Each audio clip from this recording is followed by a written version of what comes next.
Le Flash Info avec le centre de stockage de la Manche. Un homme d'une trentaine d'années interpellé. Il est soupçonné d'avoir provoqué plusieurs incendies depuis avril sur les communes de Néou et de Benneville. Au cours de son audition en garde à vue, l'homme a finalement reconnu les faits. Il a été remis en liberté dans l'attente de son jugement prévu en janvier 2020 avec l'interdiction de se présenter dans le canton de Saint-Sauveur-le-Vicomte. À Siouville-Hague, des planches de surf et des combinaisons volées au Cotentin Surf Club. Lundi matin, 4 hommes âgés d'une vingtaine d'années se sont présentés au siège du club, puis à l'antenne du Rosel 30 minutes plus tard pour louer du matériel à la journée. Ils ont laissé pour caution un trousseau de clés, une carte grise qui pourrait être celle d'une voiture volée. Au total, ils ont emporté 7 planches de surf ainsi que 7 combinaisons. Le matériel n'a toujours pas été ramené. Une plainte a été déposée et une enquête a été ouverte.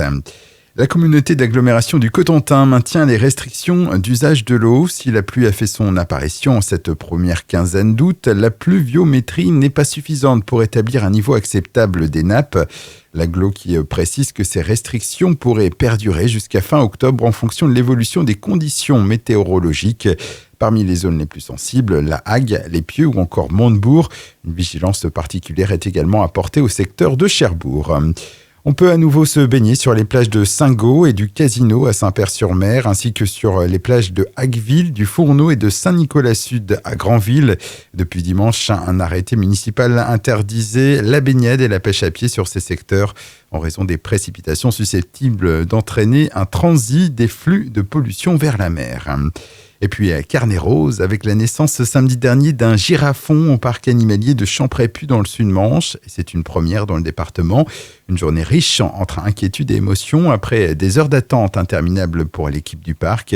Mais c'est finalement un beau bébé puisque le girafon mesure déjà 1,80 m pour 70 kg.